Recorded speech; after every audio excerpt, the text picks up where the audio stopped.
Hey everyone.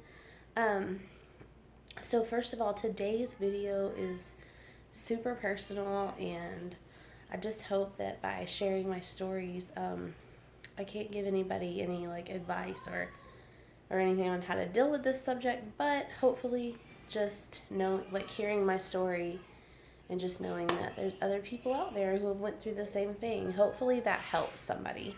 That would be my only goal or hope with this video. But I do want to start the video by giving a trigger warning. I'm going to be talking about miscarriage and pregnancy loss and just my personal experience with it.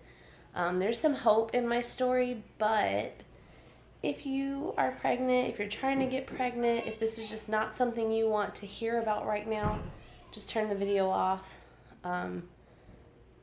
This video is more for someone who's going through this right now or has recently or just wants to, just feel like they're not alone. So, just want to warn you before we move on. It's just not something that you need in your life and negativity if you're trying to get pregnant or if you're pregnant. It's not something... when I'm pregnant, I always try to just kind of fill my mind with happy thoughts, like puppy dogs and rainbows. I mean, not really, but you just don't want to stress for no reason. You don't want to get yourself worried or worked up or anything. So, okay, enough babbling about that. If you're still here, I'm going to kind of get into my stories. So recently, actually it is January 14th right now. So, I just a couple of days ago sort of completed a miscarriage, basically. So it is actually my second miscarriage that I've ever had. So I've had two. The first one was really tough, but let me just kind of go through the sequence of my pregnancies and sort of the outcomes of them. So my first pregnancy was with my daughter, who is 9 now. It was really easy. The pregnancy was great. The delivery was great. I was healthy. She was healthy. Easy peasy, just, the way it's supposed to go. So that was great. I'm sorry, I'm sitting on my bed. My camera is just shaking every time I move. I'll try to be still. Okay, so that was really good. Then when we decided to have a second child, I did get pregnant, and my daughter was 2 at the time. And I told everybody, and at 12 weeks, I went in for just a regular checkup, and we had already heard the baby's heartbeat at 6.5 weeks through a vaginal ultrasound, or not heard it, but we saw the baby's heartbeat on the screen. So at my 12-week appointment, I was supposed to go in, and they were supposed to do the Doppler. I can't think of the name of anything tonight. I'm kind of out of it, sorry. But they were going to do the Doppler, and they tried that, and they couldn't find the heartbeat. And now, mind you, up to this point, I hadn't had any cramping or bleeding or any signs that anything was going wrong. The only thing that happened, and I thought it was a good thing, was my morning sickness had started to kind of subside. But I was also nearing the end of my first trimester, so I typically, or with my first child, that was about the time that I had stopped getting morning sickness anyway. So I didn't really see anything wrong with that, and I don't see anything wrong with that. That's a normal thing. A lot of people, get some relief with morning sickness around that time. So anyways, they didn't hear a heartbeat, so they sent me to the other office that had the bigger, better ultrasound machine. It was like a satellite office that I went to that's just closer to my house. So I went there, I waited, I'm sitting in the waiting room, and I just had this bad feeling, I just didn't feel good about the whole thing, which, I don't think anyone would in that situation. But we went back, we did the ultrasound, and the ultrasound tech told me, during the ultrasound, it was obvious you couldn't see a heartbeat. There was no heartbeat, and she also told me that even though I was 12 weeks, that the baby was only measuring at about 9.5 weeks. So, I don't know if that's when the baby had stopped developing and growing. We're not really sure, but after that, I met with a doctor, and he basically just said that I had what's called a missed miscarriage, which just basically means that my body hadn't realized yet that the baby was no longer had a heartbeat, was no longer alive, and that, it hadn't taken care of it yet. And at the time, he kind of pushed me and said, you need to have a D&C tomorrow, because if you don't, you're going to risk infection, and you could possibly go into, I guess, labor. I don't know if that's what you call it that early on, but your body could go into, having a miscarriage on its own, and then you're going to lose too much blood, and you're going to hemorrhage, and you're going to end up in the ER. And he just kind of, the reason I at first kind of said, can we wait one more day? Because tomorrow, when you want me to have the D&C, happens to be mine and my husband's wedding anniversary. And I just didn't want that on the same day. I just didn't want those two memories together, and I know it really doesn't matter, but I just wanted to wait one more day. And he just went into this whole thing about how, no, you can't wait one more day because you'll end up in the ER tomorrow anyways. And just kind of scared me into agreeing to have it. And so I had the D&C the next day, and everything went fine with it. Honestly, it wasn't horrible. The D&C itself was the easiest part of the whole ordeal. I went in, I'll just give these details in case anybody else is going through this and just wonders what it's like or whatever. But I went in that morning and did the prep for having that procedure. I wouldn't really call it a surgery because they're not cutting or anything. And they brought me back to the operating room, or the procedure room. It wasn't operated on. And they put me to sleep. And then when I woke up, I felt fine. I wasn't sore. I literally had zero soreness from the D&C. So that part was very simple. I did not feel funny at all from any of the medicines they gave me.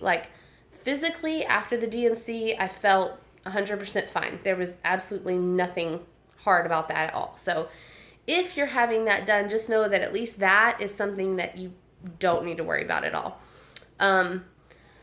One of the things physically that I was surprised about with having that type of with having the miscarriage and then having the D&C at 12 and a half weeks was that I had some severe cramps and pains and bleeding over the next, it's been a couple of years, so it was either a week or around 2 weeks. I remember just being out at dinner with my family, and I would just start having these insane cramps that they felt almost like beginning labor cramps with my daughter. Not the really difficult hard labor cramps, but the ones in the beginning when you're kind of having those contractions that are starting your labor. That's what they felt like.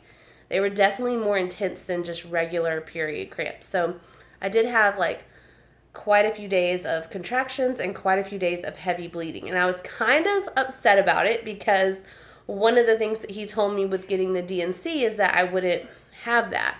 He was like, if you don't get the D&C, well, he didn't say I wouldn't have it. He said, if you don't get the D&C, you're going to have severely heavy bleeding and you're going to have these bad cramps like you're in labor. And I kind of had that anyway. So, and it wasn't terrible. It wasn't like labor, but I wasn't expecting it. So anyways, if you have a D&C around the same time I did, obviously everybody's different, but maybe that's something you could ask your doctor about, because I didn't know anything about it.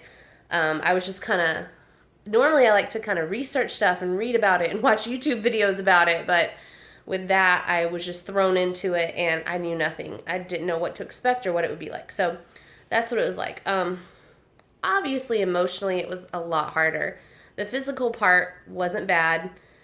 It was just, it was what it was, I went to the doctor, had checkups, everything was fine. I didn't get any sort of infections or anything like that. And even though I did bleed for a long time, I actually had to go back in for an ultrasound and make sure that there wasn't any tissue left, but there wasn't. I was just taking forever with my bleeding. So, emotionally, a miscarriage is hard. It just is. You feel so lonely and isolated because even in my situation, everybody knew. So I imagine that sensation would be a lot harder if you didn't tell anyone that you were pregnant. And then you also didn't tell anyone that you were having a miscarriage. But even though my husband was as supportive as he possibly could be, it upset me that he wasn't as affected by it as I was. And everyone else, although they were very supportive and did everything that they possibly could, you just feel like in the beginning everybody's there, and then they just kind of expect you to move on. And even a month, 2 months, 3 months later, I hadn't moved on. So it's a very like lonely experience. Just because you're just like, my whole world is crushed. So I'm sorry if you're going through it. I know it's hard. Like I'm tearing up, and this was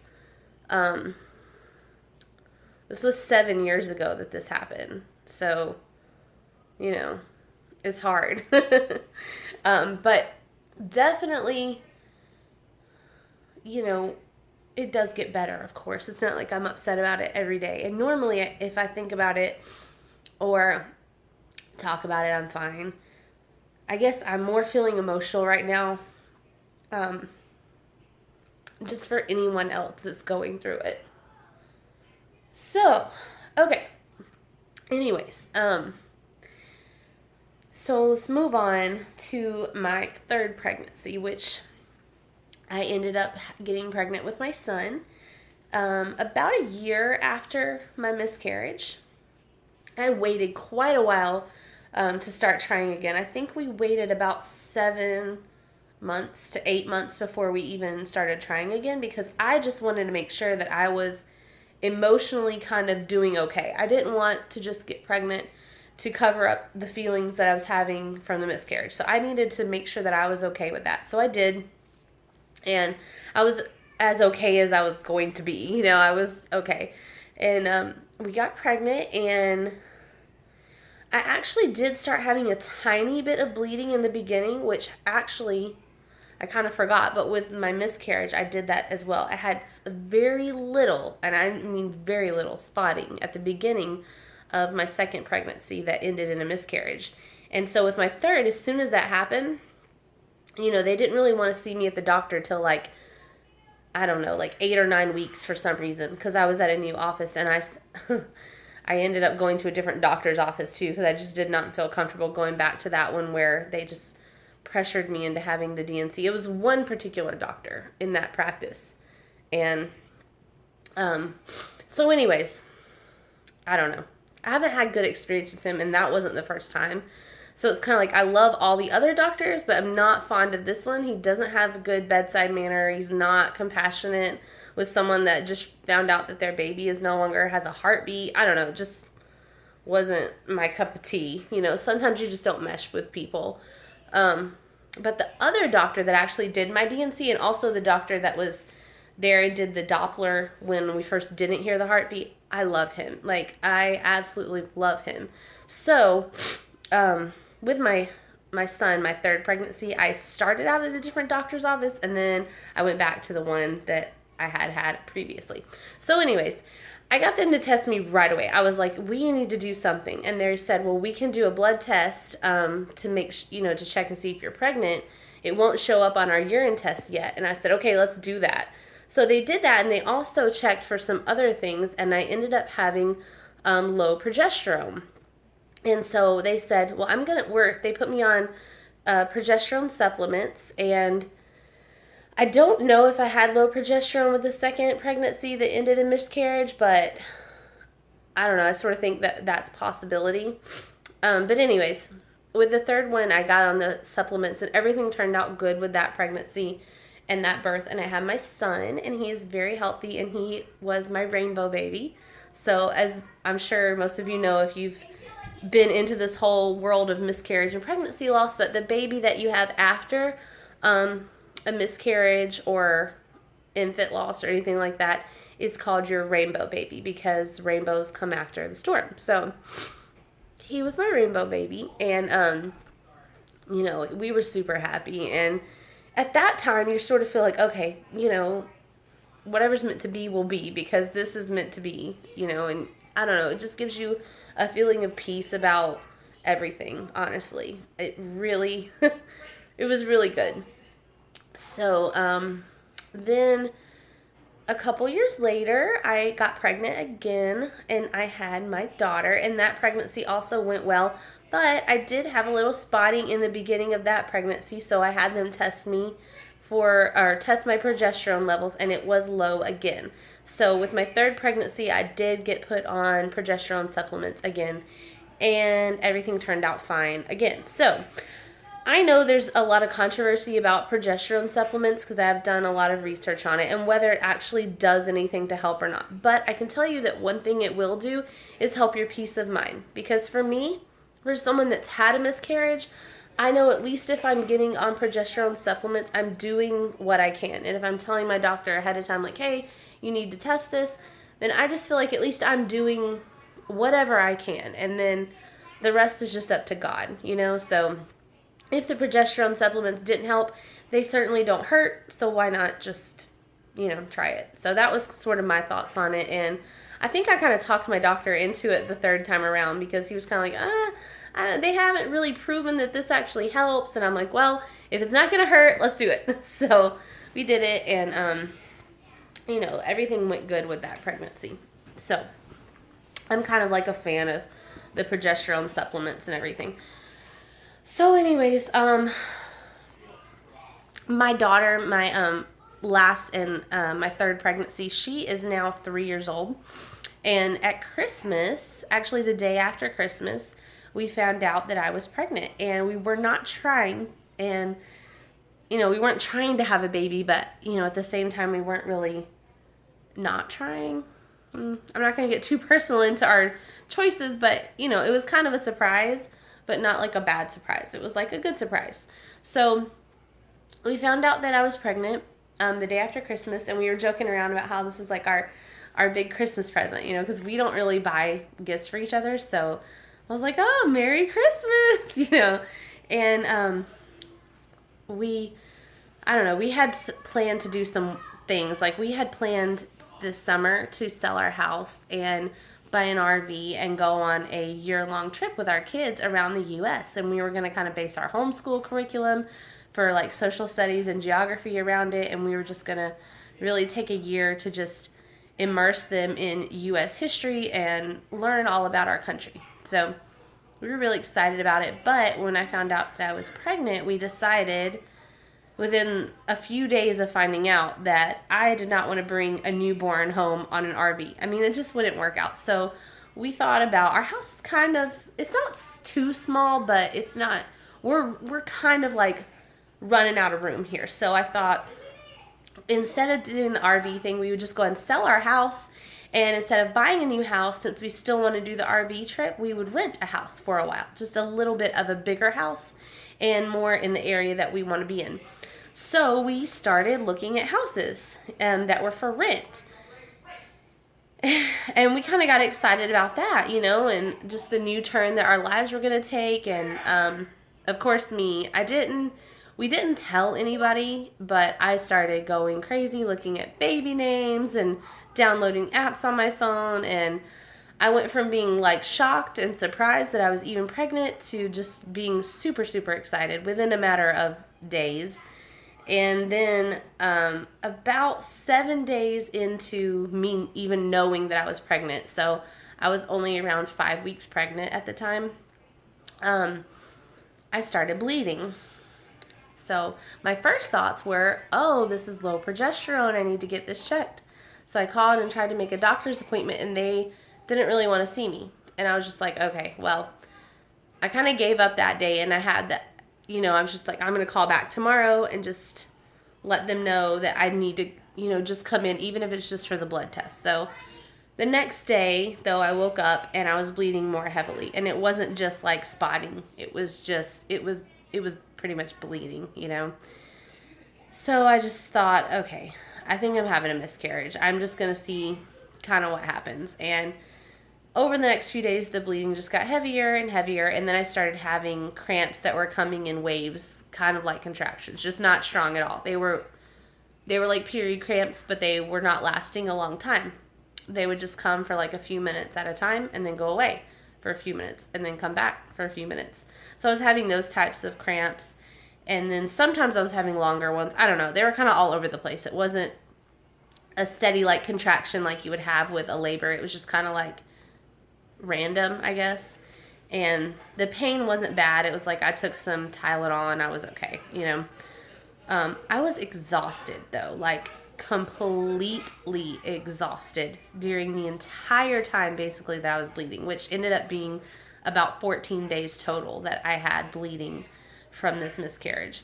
So I ended up going to the doctor around day 11 of the bleeding, and they just went ahead and checked everything and made sure that the miscarriage was mostly completed, and he said that it was, and you know, everything was good as far as the physical side of it goes, and that bleeding should stop in a few days. And it did, and it was okay, but I was so wiped, so exhausted. And the other thing was my hormones were crazy. I was all over the place. I would literally 1 minute be very, very happy. Like, I'd be like, okay, you know what? If this is what's meant to be, I'm fine with it. I would start feeling really, really blessed and grateful. Like, the experience made me even more grateful for my children. You know, I just felt very, very blessed to have 3 wonderful, amazing, healthy children. And of course, I still do. As moms, we always feel that way. But, you know, when you have something like this happen, it kind of heightens that. So there would be moments where I was just like, wow, my life is so amazing. I am so blessed. This is so wonderful. And what's happening right now with this miscarriage is fine because it's what's meant to be. And, you know, even if this is just kind of something to help me appreciate my life more and my children more. And I just took it as a positive.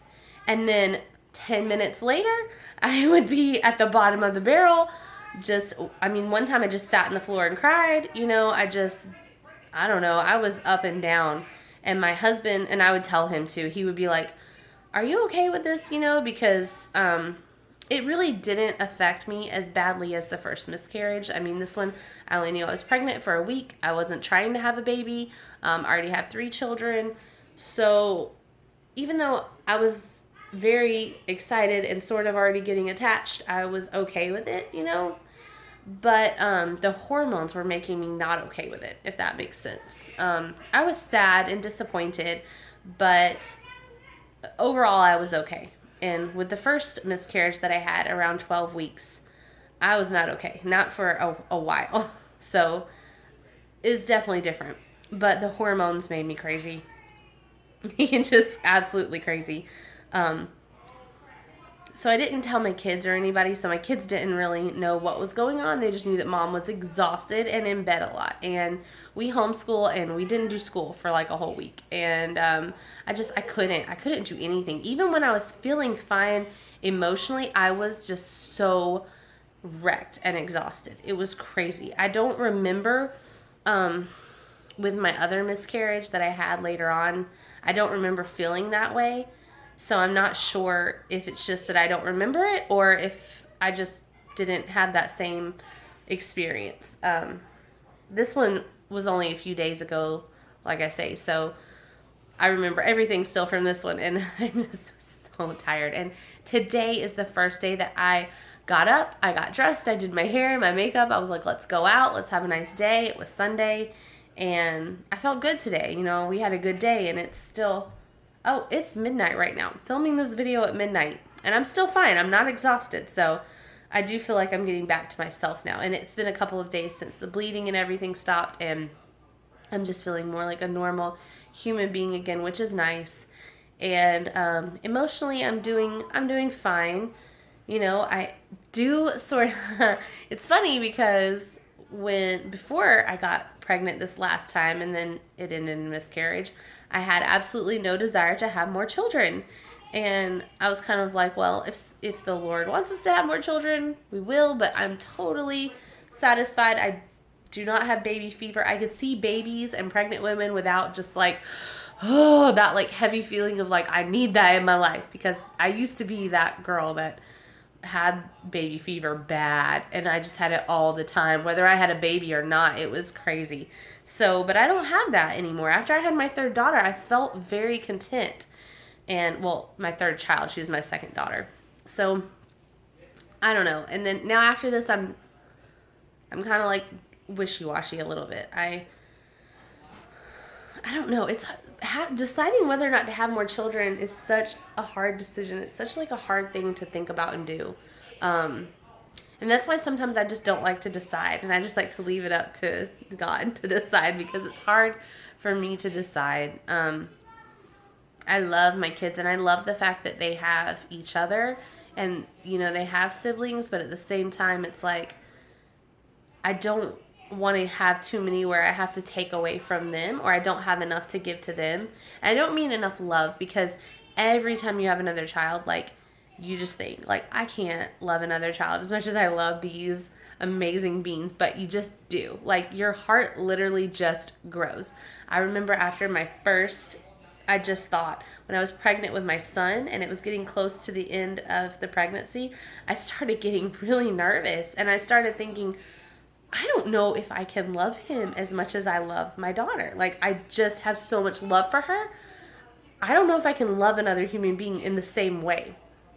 And then literally the second I saw him, I was like, oh, okay, so that's how it works. It just, your capacity to love just grows. And it literally doubles every time you have a child. And that's that. So I know I'm not worried about that now, but it's the time, it's the energy, and it's just all of that. I want to be able to spend one-on-one time with my kids, and just, I don't know, this video is going on and on and on, because this is just one of those subjects that's just kind of like near and dear to my heart. But I don't know if we'll have another baby or not. I don't know what will happen, but as of right now, I certainly don't want to get pregnant anytime soon, because I don't want to go through what I just went through. And I don't know, it's just stressful, and I'm ready for some relaxation, because no matter what, it is a stressful thing, and no matter what, it is a hard thing. And it doesn't matter if you already have children.